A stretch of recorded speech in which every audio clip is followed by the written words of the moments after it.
Ladies and gentlemen, you're listening to another edition of DIY Money. DIY Money. What up, Logan? Just taking my time as you do your whole intro there. That was pretty impressive. Yeah, I noticed that when I'm not here and you carry the intro, you're starting to come into your own. I like it. I'm doing a little better, but I don't have the pizzazz that you got on there. Don't be pizzazz. Do you. You do you, man. Yeah, you do you. Yeah. You might just come on and be like, hey, this is Logan. Welcome to another DIY Money. All right. Hope you're relaxed in your chair. I think you want to do another segment where you can just talk like that the whole time. Welcome to DIY Money. What else is going on in your world? I like your socks today. You got the lobster socks on. Got them back Logan's sock game is on point. Yeah. You know what my kid would say? This is weird. He'd say it's on fleek. Oh, man. That's what my son would say. It's on fleek. Am I getting old? I feel like I don't know fleek. I've never used that, really. I think that's actually old. I think that's actually on the downward spiral. Okay. He called something heat the other day. I was like, I understand that. That was pretty cool. Well, us around the office, we just use fire all the time. Fire. That's fire. That's fire. And I hated that when it first came out. So next week I might say fleek. Okay. All right. Interesting. Anyways, that's fun. No, nothing exciting going on in my world right now. What about you? Holidays. Can't wait. Yeah, Thanksgiving. I better get your turkey early. Yeah, no kidding. Or this is a big complete marketing scam because we don't. I mean, it's not like the ports are full of turkeys in. Right? I mean, seriously, we don't import them from overseas. So how are all of a sudden turkeys sparse? I don't understand. Clue. I think it's a marketing ploy. Yeah, people are going to buy a ton of turkeys. I think it'd be like, oh, I don't need just one. I need 4 in case they're out next year. It's like toilet paper. I think it's a marketing ploy. But the minute they're out, I will buy one. Yep. Prices are going up. Oh, my goodness. It would have been nice if somebody did a webinar called The Inflationary Freight Train. Yeah, we should do. Our audience we've already about that. Yeah. It's tough. It's happening all around. I'll tell you, we did a DIY Money on this. I don't know, sometime last year. I went off a little bit, and I was talking about how the best defense to the coming inflation is paying off debt. And if you understand the world we're in, now you see it. You're seeing your expenses going up across the board: groceries, gas, utilities, you name it. And ultimately, if you have limited fixed expenses, meaning not a lot of debt payments, more than likely you can absorb those increases with your margin. Now, you may not eat out as much. I mean, but yeah, it sucks to see these prices going up. But if you have the margin to absorb it, you're absorbing it. It's not a big deal.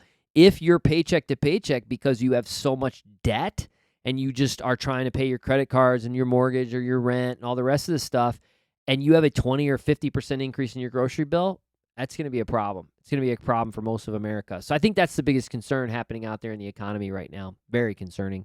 Anyways, that being said, yeah, absolutely. Let's get on a more positive note. Is nothing sacred anymore? The Dollar Tree has increased their prices off of $1, and now they can sell for seriously? $2, $3, whatever. Yeah, but you know what's interesting is you ever roll into a Family Dollar? Nothing in there is $1. Oh no, Family Dollar. Dollar Where's the dollar discount section? Like what? It's like twice as much as Target. I never got that. I didn't understand that. But Dollar Tree is no longer $1. Yeah, no longer $1 things. Well, I did see. We are a big fan in our household of the $5 pizza. Oh, yeah. Who's that? The Little Caesars $5 pizza.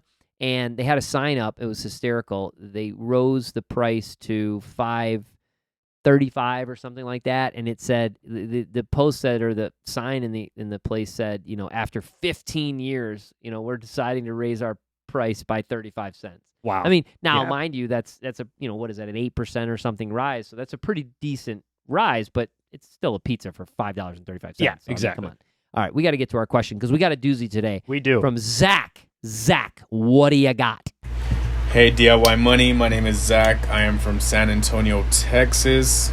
I'm a huge fan of DIY Money and Dave Ramsey. So I share with a lot of people what you guys have taught me to listen to you guys. And, it's pretty hard to get them to follow along. Like, they don't have the same drive as I do for wealth. So I'm wondering, am I saying something wrong to them? I would like to reach out to you guys and ask for your professional opinion on how you guys motivated someone to follow these steps to wealth. Thanks so much.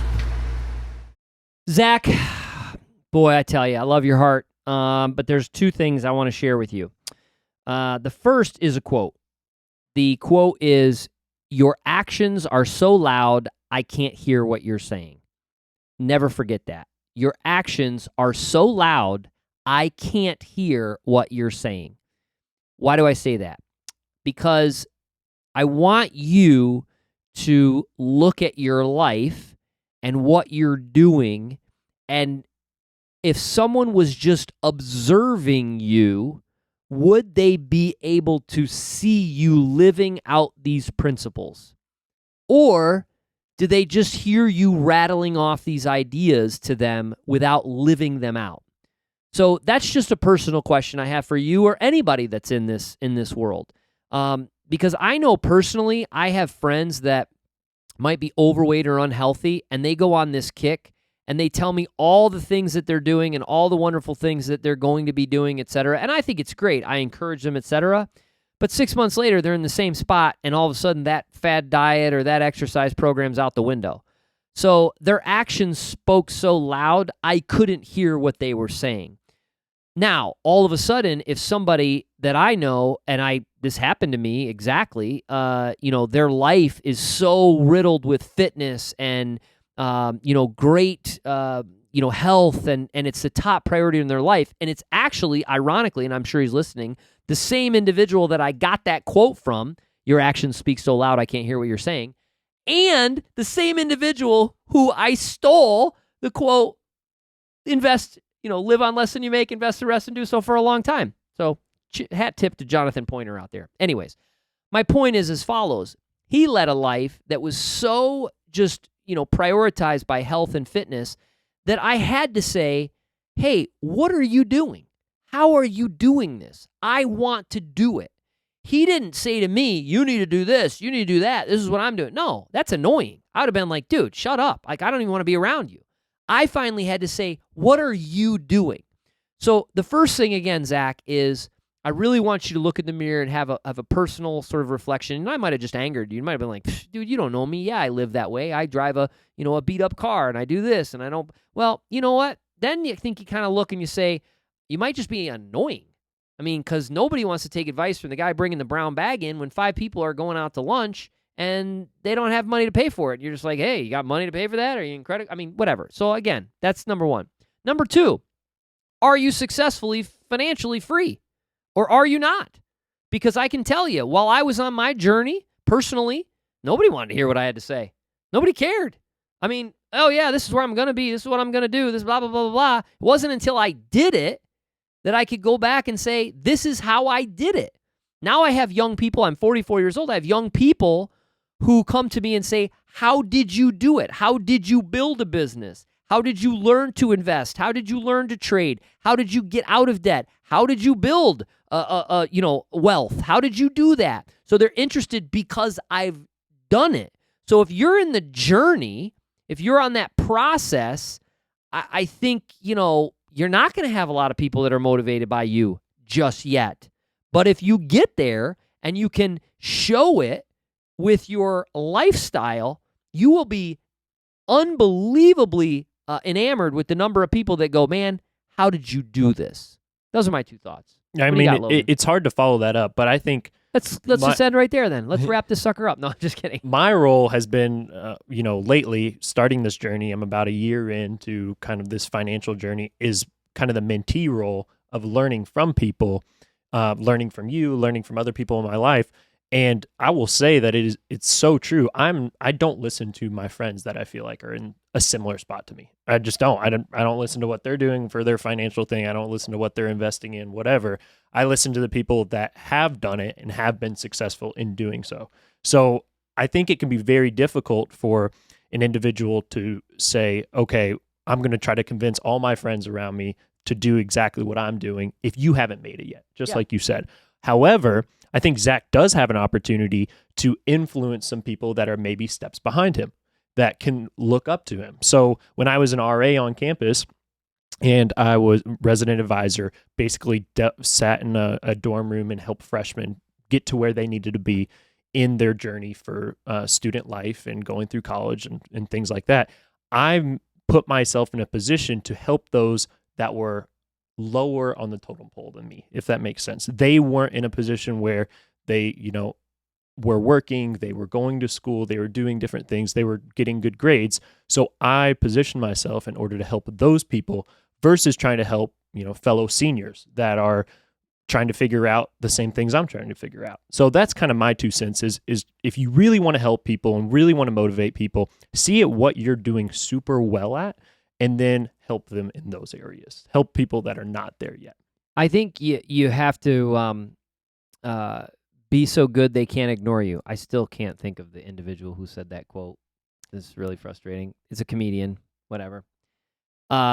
Be so good they can't ignore you. Put your head down, worry about yourself, do what you're doing, and one day you're going to wake up, you're going to be where you want to be, and then you're going to have the ability to, really motivate other people. I have a bad taste in my mouth. I think it's interesting that on the web right now, we have a lot of social media influencers who are in a business showing you how to be independently wealthy, meaning their business model is to collect money from you to show you how you can make money. Does that not seem weird to you? It's not like, oh, I built a small fortune doing this.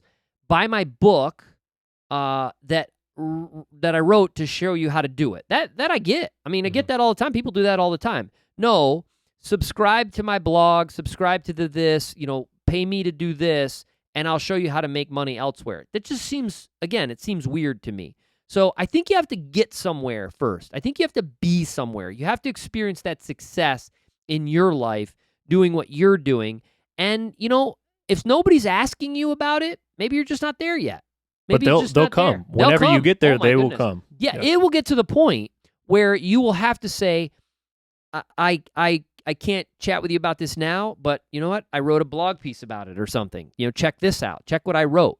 I got to the point where, why did we write? I wrote DIY Money, the book, well before the podcast. And the reason?